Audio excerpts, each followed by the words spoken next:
Big boss പോയിട്ട് തിരിച്ചു വന്നിരിക്കുകയാണ്. എങ്ങനെ ഉണ്ടായിരുന്ന ഒരു എക്സ്പീരിയൻസ് എങ്ങനെ ഉണ്ടായിരുന്നു? ബോസിൽ ഇപ്പൊ നേരിട്ട് വരെയല്ലേ, ഞാന് വേറൊരു ജോലി കൂടെ ഉണ്ടായിരുന്നു, അവിടെ കഴിഞ്ഞിട്ടാണ് വരുന്നത്. ഇത്ര വർഷം കഴിഞ്ഞ് വീണ്ടും ബിഗ് ബോസിലേക്ക് പോയിരിക്കുകയാണ്. ഒരു തറവാട് വീട് കൊടുത്തൊരു സ്ഥലമൊക്കെ ആയിരുന്നു ഇത്. നൊസ്റ്റാൾജിയുള്ള അതെ. സ്ഥലം. എങ്ങനെയുണ്ട് ഈ കൊല്ലത്തെ സീസൺ 7 ആൾക്കാരൊക്കെ എങ്ങനെയുണ്ട് ചേട്ടന്റെ ഒരു വിലയിരുത്തൽ? ആൾക്കാര് പേഴ്സണലി പാവമാണ്. പക്ഷെ പിന്നെ നമ്മള് ടി വിയിൽ കാണുമ്പോ ഫുൾ ടൈം അടിയും അടി. ബഹളവും ഒക്കെ. ചേട്ടന്റെ അഭിപ്രായത്തിൽ ഈ കൊല്ലം ഏറ്റവും ചേട്ടന് പേഴ്സണലി ഫേവറേറ്റ് ആയിട്ട് ഫീൽ അങ്ങനെ ചെയ്തത്? ഞാൻ പറയുന്നത് ശരിയല്ല. അങ്ങനെ ഞാനൊരു പേഴ്സണൽ ഫേവററ്റിനെ പറയുന്നത് മോശമായിട്ട്. ചേട്ടാ ഇപ്പൊ ഏറ്റവും കൂടുതൽ ഉയർന്നു വരുന്നൊരു ചോദ്യമാണ് അനീഷിന്റെ കാര്യം. ഐ മീൻ അനീഷ് പറഞ്ഞൊരു സംഭവം ഉണ്ടായിരുന്നു, കോമണറാണ്. പക്ഷെ ചേട്ടൻ അതിന് നേരെ അല്ല, അനീഷ് എങ്ങനെയാണ് കോമണർ ആകുന്നത്? അങ്ങനെയാണെങ്കിൽ അതിനകത്ത് ഈ കോമണർ എന്ന് പറയുന്നത് ആ ഗെയിമിനകത്ത് കൊടുക്കുന്ന ഒരു വിശേഷണം ഒരു മാത്രം, കാറ്റഗറി. ഒരു കാറ്റഗറിയാണ്. അല്ലാതെ അനീഷ് ഇഷ്ടം പോലെ ടെലിവിഷൻ ചാനലിലെ പരിപാടികളിൽ പങ്കെടുത്തിട്ടുള്ള ഒരു ആളാണ്. അതെ. പിന്നെ അനീഷ് തന്നെ എന്നോട് പറഞ്ഞു 17 വയസ്സ് തൊട്ട് എന്തോ ടി വിയിൽ ന്യൂസ് റീഡർ ആയിട്ട് വർക്ക് ചെയ്യുന്ന ആളാണ്. കാരണം ഞാൻ ചോദിച്ചു ഈ അച്ചടി ഭാഷ എന്താണ് സംസാരിക്കുന്നത്, കാരണം തൃശ്ശൂരുകാരനല്ലേ. അതെ. അപ്പൊ തൃശ്ശൂരുകാരുടെ ഒരു ഭാഷയുടെ ഒരു രസമുണ്ട്. അതെ.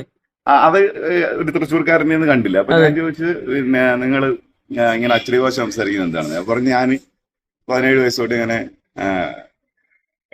ടി വിയില് ന്യൂസ് റീഡറാണ്, അപ്പൊ അതിനുവേണ്ടി ഉപയോഗിച്ച ഭാഷയാണ്, പിന്നെ അത് ശീലമായി പോയി എന്നാണ് പറഞ്ഞത്. അപ്പം പിന്നെ ഒരു ന്യൂസ് റീഡർ ഓൾസോ ഒരു സെലിബ്രിറ്റിയാണ്. പക്ഷേ അനീഷ് സ്വയം അവകാശപ്പെടുന്നത് സാധാരണക്കാരനാണ്. അങ്ങനെയാണെങ്കിൽ നമ്മളെല്ലാം സാധാരണക്കാരാണ്. നമുക്ക് ആർക്കും അങ്ങനത്തെ ഒരു സ്റ്റാറ്റസ് സ്വയം പറഞ്ഞ് നടക്കുന്ന ആളുകളല്ല. അങ്ങനെ നോക്കുകയാണെന്നുണ്ടെങ്കിൽ അതിനകത്ത് കോമണർ എന്ന് പറയുന്നത് ആദില നൂറയാണ് കോമണർ. എന്തായിരിക്കും അങ്ങനെ പറഞ്ഞത്? കാരണം അവര് പിന്നെ സെലിബ്രിറ്റീസ് അല്ലേ. അതെ. അവരൊരു ടെലിവിഷൻ ചാനലില് പിന്നെ പ്രോഗ്രാം അവതരിപ്പിക്കുകയോ പിന്നെ സംവിധാനം ചെയ്യുകയോ തിരക്കഥ എഴുതുകയോ ആങ്കറായിട്ട് വർക്ക് ചെയ്യുകയോ ഒന്നും ചെയ്തിട്ടുള്ള ആളുകളല്ലേ. അപ്പൊ അവരല്ലേ ആക്ച്വൽ കോമണർ ആണോ? അതെ. ചേട്ടാ അതുപോലെ ഇപ്പൊ എല്ലാവരും ചോദിക്കുന്ന വേറെ ക്വസ്റ്റ്യൻ ആണ്. ഇപ്പൊ ലക്ഷ്മിയോട് ചേട്ടൻ പറഞ്ഞിട്ടുണ്ടായിരുന്നു അവരുടെ നിലപാട് തന്നെ ഉറച്ചു നിൽക്കാനായിട്ട്. അപ്പൊ അവര് വലിയ ചോദ്യമായിട്ട് ഉയർന്നു വരുവാണ്, എന്തുകൊണ്ടാണ് അങ്ങനെ പറഞ്ഞെന്നുള്ളത്. അപ്പം അതിനെപ്പറ്റി എന്താ പറയുക? പിന്നെ എല്ലാവർക്കും അഭിപ്രായ സ്വാതന്ത്ര്യത്തിനുള്ള ഒരു സ്പേസ് ഉണ്ട്. അപ്പൊ ഒരാളൊരു അഭിപ്രായം പറയുമ്പോഴത്തേക്ക് അതിനെ എന്താ പറയുന്ന ഒരു ആൾക്കൂട്ട ആക്രമണം നടത്തുന്നതായിട്ട് എനിക്ക് തോന്നി ലക്ഷ്മിക്ക്. കാരണം അതിനകത്ത് വിവിധങ്ങളായ വ്യക്തിത്വങ്ങളുണ്ട്.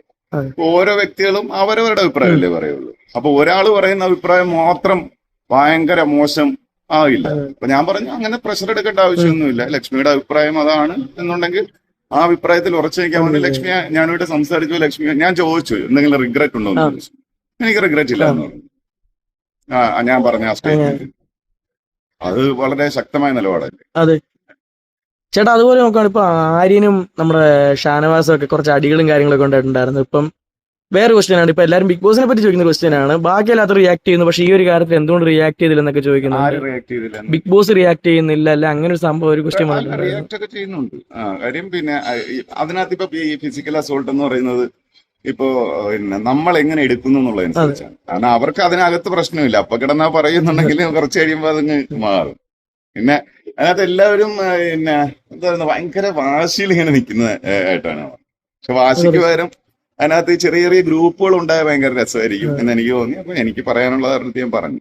ചേട്ടാ അതുപോലെ ഇപ്പൊ വലിയൊരു കമ്പാരിസൺ വരുന്നുണ്ട്. അത് മുൻ സീസണുകൾ വെച്ചിട്ട് ഏറ്റവും നിലവാരം കുറഞ്ഞതാണെന്ന് അങ്ങനെ കുറെ ടോക്സ് ഒക്കെ വരുന്നുണ്ട്. അതിനെപ്പറ്റി എന്തൊരു അഭിപ്രായം? ഓരോ പ്രോഗ്രാമിനും അതിൻ്റെതായ രീതിയിലുണ്ട്. നമ്മളിപ്പം നമ്മളാരും അതിന്റെ നിലവാരം അളക്കാൻ പ്രാപ്തിയുള്ളവരായിട്ട് എനിക്ക് തോന്നിയിട്ടുണ്ട്. ഓരോ പ്രോഗ്രാമിനും ഓരോ രീതിയിലാണ്, ഓരോ വഴിയിൽ കൂടെയാണ് പോകുന്നത്. കാര്യം കഴിഞ്ഞ പ്രാവശ്യം വന്ന ആ സ്വഭാവക്കാരായിരിക്കില്ലല്ലോ ഇപ്രാവശ്യം വന്നിട്ടുള്ളത്. എന്നുവെച്ചാൽ ഡിഫറെന്റ് ആളുകളല്ലേ. അപ്പൊ ഓരോ പ്രാവശ്യം ആളുകൾ പറയും ഈ പ്രോഗ്രാം കൊള്ളത്തില്ല എന്നൊക്കെ പറയും. പക്ഷെ കൊള്ളത്തില്ല എന്ന് പറഞ്ഞാൽ അത് അവരുടെ അഭിപ്രായമാണ്. പക്ഷെ ആ പ്രോഗ്രാം വീണ്ടും ഇരുന്ന് കാണുകയും ചെയ്യും. ചേട്ടാ അതിപ്പോ ലാലേട്ടൻ ഈ കൊല്ലത്തെ ഒരു എന്താ ഈ കൊല്ലത്തെ രീതിയുണ്ട്, എന്താ പറയുന്നത്, ചീറ്റപ്പുലിയായിട്ട് തീയായിട്ട് വയ്ക്കുവാണ് ലാലേട്ടൻ കംപ്ലീറ്റ്ലി. ഇപ്പൊ എന്തുണ്ടെങ്കിലും പുള്ളി അത്രയും പൊട്ടിത്തെറിച്ചാലും പുള്ളി കാര്യങ്ങൾ പറയും. അപ്പൊ അതിനെപ്പറ്റി എന്താ പറയാനുള്ള ആ ഒരു രീതികൾ? ഭയങ്കര രസമാണ്. നമ്മുടെ ലാലേട്ടന്റെ എപ്പിസോഡിന് വേണ്ടി വെയിറ്റിംഗ് ആണ് ഇപ്പൊ ആള്. ശനിയാഴ്ച ഒരാളുകളാണ് ഇപ്രാവശ്യം എൻറ്റയർലി ഡിഫറെന്റ് മോഡലേഷൻ പിടിച്ചിരിക്കുകയാണ്. ഇപ്പം മുൻ സീസണുകളൊക്കെ വെച്ച് നോക്കുന്ന സമയത്ത് ഓരോരോ വ്യക്തിക്ക് ഫാൻ ഫോളോയിങ് ഉണ്ടായിരുന്നു എല്ലാ സീസണുകളിലും. ആ. ഇപ്പൊ ഈ സീസൺ എടുത്ത് നോക്കുവാണെങ്കിൽ അത് കമ്പാരിറ്റീവ്ലി കുറവാണ്. ഇപ്പം ആകെങ്കിലും ഉള്ളത് കുറച്ച് എനിക്കൊന്ന് അനീഷിനാണ് കുറച്ച് സപ്പോർട്ട്സ് മീൻസ് ഫോക്കസ് ചെയ്തൊരു സപ്പോർട്ട് വരുന്നത്. ബാക്കി എല്ലാവർക്കും അങ്ങനെ ഒരു വേറെ ആർക്കും അങ്ങനെ വരുന്നത് കാണുന്നില്ല. അപ്പൊ അതിനെന്താ? അനീഷിന് വ്യക്തമായ PR ഉണ്ട്. ഓ. മനസ്സിലായി. അതാണ് അത് പ്രതിഫലിക്കുന്നത്. അല്ലാതെ പിന്നെ ആ, അതിന് പിന്നിൽ വേറെ കാര്യമൊന്നുമില്ല. അത് വ്യക്തമായ പ്ലാൻ ചെയ്തിട്ടുള്ള PR നടക്കുന്നു.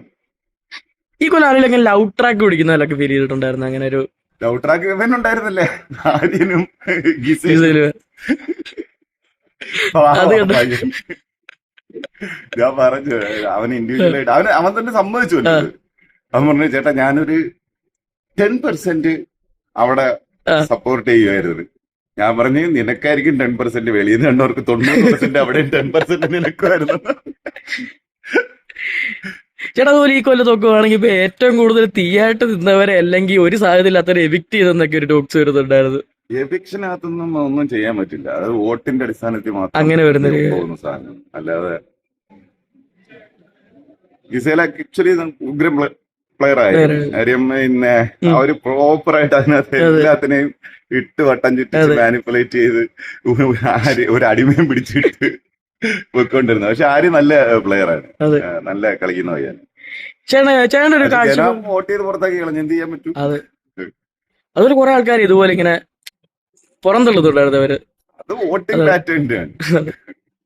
ചേട്ടാ പിന്നെ ചേട്ടന്റെ കാഴ്ചപ്പാടില് ആർക്കായിരിക്കും ഈ കൊല്ലം വിജയ സാധ്യത കൂടുതൽ? അല്ലെങ്കിൽ അത് പറയാനുള്ളൊരു സ്പേസിൽ ഈ സീസൺ എത്തിയിട്ടേ ഇല്ല. അങ്ങനെ വന്നിട്ടില്ല. പിന്നെ നമുക്ക് ഇപ്പം ചില സീസണുകളിൽ നമുക്ക് കുറെ കഴിയുമ്പോഴത്തേക്ക് നമുക്ക് മനസ്സിലാവും. മനസ്സിലായി തോന്നും ഓക്കെ ഈ 3 പേര് അല്ലെങ്കിൽ 4 പേര് എന്തായാലും മിനിമം ഒരു 3 പേര് നമ്മൾ ഐഡന്റിഫൈ ചെയ്യും, പൊട്ടൻഷ്യൽ ഉള്ളതാണ് അവര് ഫിനാലയിൽ എത്തുമെന്നുള്ളത്. ഇപ്രാവശ്യം നമുക്ക് അങ്ങനെ പറയത്തക്ക കണ്ടസ്റ്റൻസ് ഒന്നും അവിടെ ഫോമായി വന്നിട്ടില്ല എന്നാണ് എനിക്ക് തോന്നുന്നത്. ഇനി എന്തൊക്കെയാണ് അടുത്ത വർക്ക്സും കാര്യങ്ങളൊക്കെ എന്താണ് വരുന്നത്? തമിഴ് മൂവീസ് ചെയ്തുകൊണ്ടിരിക്കുന്നു. 2-3 സിനിമ കഴിഞ്ഞു. ഇപ്പൊ ഷൂട്ട് നടക്കുന്നത് വിശാലിന്റെ മൂവി. ഏതായിരുന്നു? തമിഴ് നടൻ വിശാൽ. അല്ലെ പടത്തിന്റെ പേര്? മകുടം. മകുടം. ഞാൻ ടീച്ചറൊക്കെ വന്നായിരുന്നു. ചേട്ടനൊരു തമിഴ് പടത്തിൽ അഭിനയിച്ചിട്ടില്ല ഒരു റീസെന്റ് ആയിട്ട്? ഞാൻ ഇപ്പം റിലീസായത് 2 ഉണ്ട്. ഒന്ന് രജനി സാറിന്റെ കൂടെ വേട്ടയൻ, വേട്ടയനകത്തുണ്ടായിരുന്നു. പിന്നെ GV പ്രകാശിന്റെ കൂടെ കിങ്സ്റ്റൺ. ചേട്ടാ അപ്പൊ താങ്ക് യു സോ മച്ച്.